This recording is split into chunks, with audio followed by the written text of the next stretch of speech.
Hi everybody, welcome to Study Room, and today we are going to start the first chapter of Civics, that is what is democracy and why democracy. Alright, so first of all we have to understand what is democracy by its term. The word democracy has been derived from the Greek word that is demos and kratia. Demos means the people and kratia means the part. So democracy somehow represent that it is here the power lies with the people. Democracy is a form of government in which rulers are elected by the people. Even famous Abraham Lincoln said, the president of America, alright, the former president of America, he said democracy is a rule of people, for the people and by the people. What does this statement refer to? This statement means that democracy is a form of government in which rulers are elected by the people. Alright, so the elections, sometimes elections happen, but this election should happen with fair and free practices. Alright, so in a democracy, citizens elect the government to rule the country, and elections can take place through direct democracy and indirect democracy. So you can have direct elections and some indirect elections through which you would elect your ruler. Alright. So there are various features of democracy. First one is rulers elected by the people take all the major decisions. So we elect our representatives and representatives act on our interest, our behalf. Second is election offers a choice and fair opportunity to the people to change the current rulers. So this should happen. This can be said when the elections are taken. They take place in a regular interval of time and everybody gets the right to contest elections. So even the common man can stand up on the stage and can enroll himself in the procedure of elections so that he or she might contest elections. Alright. This choice and opportunity is available to all the people on an equal basis. So even nomination done at the time of elections provided the right to everybody so that they can contest elections whenever they like, and everybody has the right to vote for their representative. Alright. The exercise of this choice leads to a government's limited by the basic rules of constitutions and citizens' right. So citizens' right should be accepted over here, and everything should be done with accordance to your constitution, keeping in mind the constitution's framework and different rights of a citizen. All right. So there is this question. This is a cartoon which is a satire on Syria, on a country called Syria, which had democracy, but a democracy in a very flawed format. It has so many flaws that you cannot call this country democratic countries. So the ruling Ba'ath party and some of its small allies are the only parties allowed in Syria. So you can see, even the democracy is shocked at their behavior. No entry before you fill that form and become a member in Al-Ba'ath party. Is that clear? So to contest elections, you have to take part and you have to be a member of a particular party. Is this democratic? No. Because there might be instances that you might not like the principle of a particular party, the ideology of a particular party, and you might want to create a different set of principles for your well-being and interest of your people, but you won't be able to do so because you have to join a particular party in order to contest elections, and this practice is totally against the very nature of democracy. All right. Now we are explaining direct democracy in detail over here. Direct democracy is also called pure democracy. People directly participate in the affairs of the state. All the adult citizens have the right to participate in passing of laws, policy, taxes, etc. So, but this democracy can only be practiced when there is small proportion of people or there is small population, because then it will not be time consuming and will not be waste of energy, because there's small population, everybody knows everybody, so you can elect your representatives really fast and easily. While if there is a large population and some people might not know, like people living in Gujarat might not know who is good in Maharashtra or Uttar Pradesh, so it would be very difficult for them to participate in elections. All right, so we have a different set of elections that take place. This direct democracy, all right, where people come together to directly elect their representatives, is practiced where the population is small. Nowadays, system is exists only in a few cantons of Switzerland, only in a few areas of Switzerland, and some states in USA.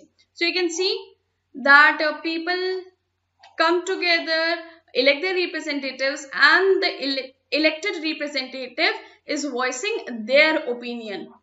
All right, it is speaking on their behalf. All right. Now we have indirect democracy, and very prominent example of indirect democracy is India. So indirect democracy is also known as representative democracy. Usually larger countries follow indirect democracy. And as you know, India is second largest country of the world, so it is very impossible for us to have direct elections. We prefer indirect democracy. Like we choose our representatives and our representatives choose our president. Alright, but in USA things are really very different. People directly choose their president. Alright, but our president, we follow a parliamentarian system. Alright, we elect our parliament and parliament elects our president then. Under this system, people elect their representatives who run the administration according to the wishes of the people and for their welfare. Alright, we have India as an example over here.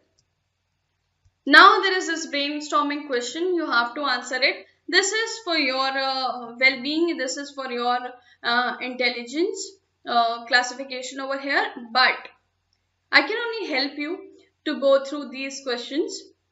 Here is some information about 4 countries. How do you classify each of these countries? Write democratic, undemocratic, and not sure against each. Country A, people who do not accept the country's official religion do not have a right to vote. Is this practice democratic in nature? Obviously not. Alright, so it is undemocratic. Country B, the same party has been winning elections for the last 20 years. So definitely there would be some malpractices involved in it. Why? Other peoples are not given chance to contest elections. So this is also undemocratic in nature. The ruling party has lost in the last 3 elections. So there are chances that there are fair elections. That is why the ruling party has gotten the chance to form the government. So this would be democratic in nature. And country D is there is no independent election commission. So you can say that here also what is happening is that just because election commission is not independent, there are chances of malpractices involved in elections. Alright, there are chances that the government might force election commission to work on their behalf. So this would also be considered undemocratic. Alright, now we have major decisions by elected leaders. In Pakistan, General Pervez Musharraf, we have this case study of the country Pakistan. General Pervez Musharraf led a military coup in October 1999. He overthrew a democratically elected government and declared himself chief executive of the country. So you can see this man has thrown the government out of the door and he has taken over the position and he has self-declared himself to be the chief executive of the country. And in 2002, to secure their public image, their international image, because international image is very important. For borrowing loans from IMF or World Bank, you have to have a better international image. So he held a referendum in the country. Referendum is like giving options to the countrymen. What do you like? All right, you will give them a statement and they will have to say yes, no, or maybe, or don't know, or something like that. So they have to choose. So it is also how you like public to participate in decision making process. So which was based on malpractice and fraud. Even the referendum was fraud. All right, even the show of the show off of your election process is very malpractice and fraud, which granted him a 5-year extension. So the referendum came out in his favor and he became the leader for 5 more years. Now what happened that General Musharraf passed a legal framework order which amended the constitution of Pakistan. This order gave the president power to dismiss the national and provincial assemblies, and elections were held to the national and provincial assemblies. So you see what is happening here. He is playing with the previous laws and constitution of the country, and he is altering them according to his interest, seeing his profits, having considered his profit in his mind, he is taking policy decisions, which is very malicious in nature. And Pakistan has had elections after that, so the elected representatives have some power. People did not vote for General Musharraf directly, but they had elected their representatives to the assembly. So people had elections after that. All right. So to have a public image that they are conducting elections in a regular interval of time. But what is happening? That people cannot throw Musharraf out of power. They cannot throw the General Musharraf out of power.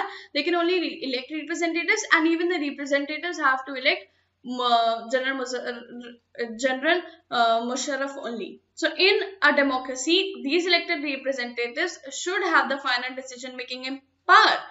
But this was not the case. So, General Pervez Musharraf was having a good seat in the government, and he only had the final say in the working of the constitution and the working of the government. The elected representatives could not voice their opinion. So is this democratic in nature? No, it is not.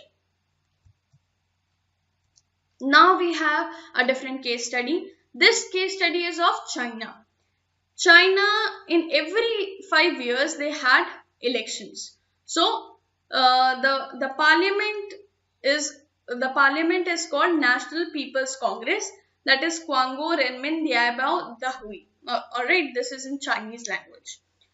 So this body has the power to appoint the president of the country, like the parliament has the power to appoint the president of the country, with nearly 3,000 members elected from all over China, some elected by army too. So army can also elect some representatives, which is fair enough.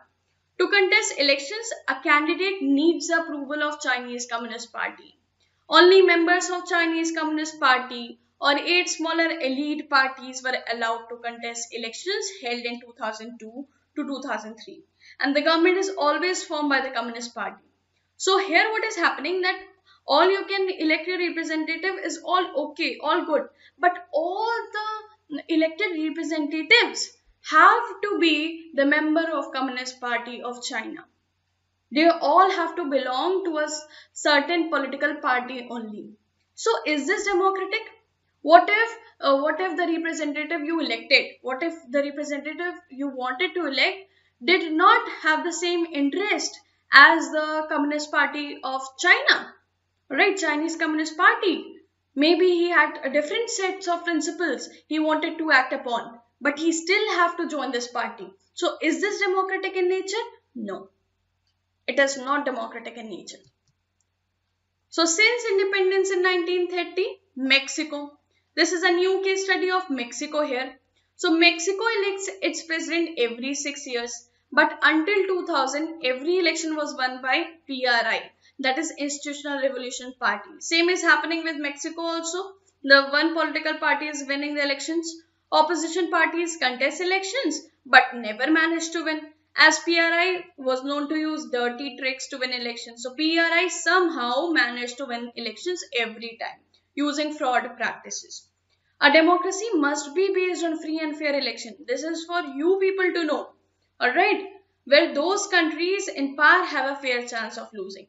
Even the the ruling party, the presently ruling party, can lose the election. This should be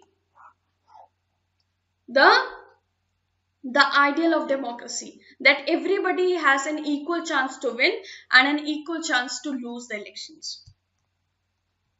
And we have had enough of free and fair elections, but there are some other things also that should be kept in mind, that people also should have right to vote. Some countries don't even allow people to vote. Let's go through some examples of those countries. So there are many instances of denial of equal right to vote. All right, this is very unfortunate. First cases of Saudi Arabia, women did not have the right to vote till 2015. So this was very unfair.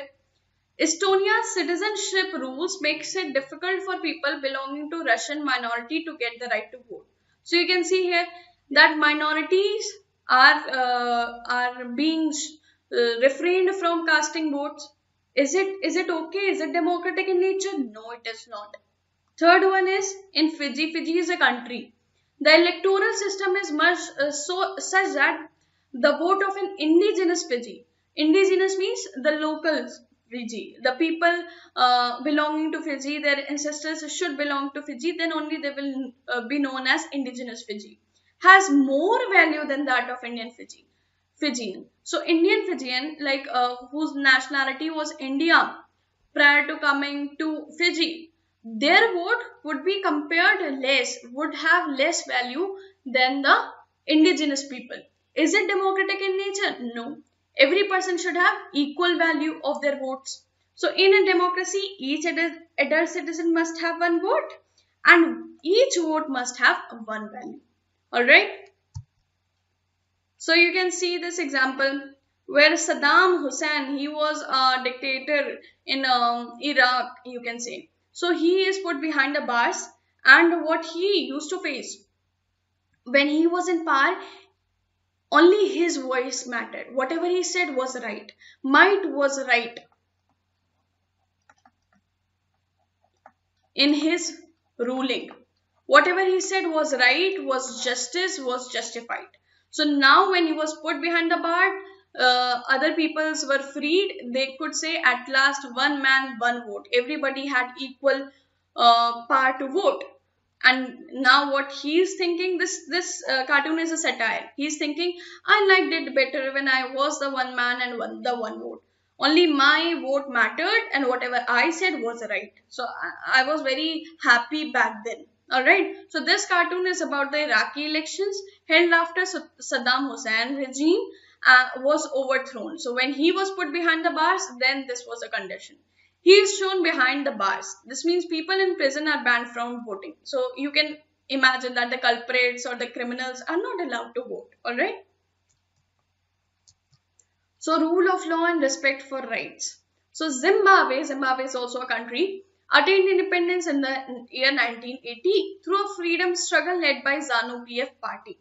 Since then, the ZANU-PF with its leader Robert Mugabe as a president have been in power. So the leader was in power. Alright, he was the president of that political party in Zimbabwe. He is popular but also uses unfair practices in elections. And once you use unfair practice, this is undemocratic in nature.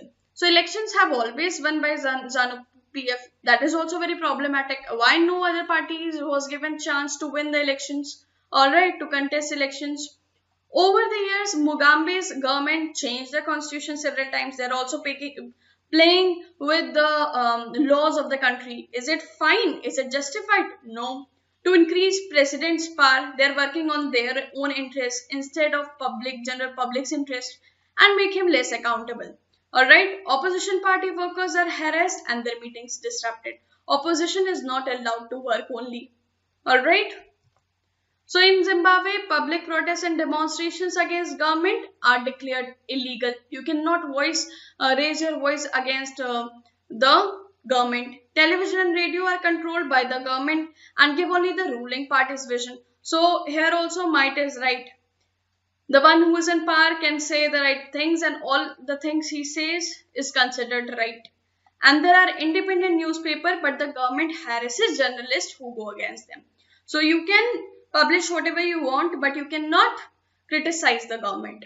The government has ignored some court judgments that went against it and has pressurized judges. So there is no independence of judiciary, and you can see the repercussion of dependence of judiciary. All right.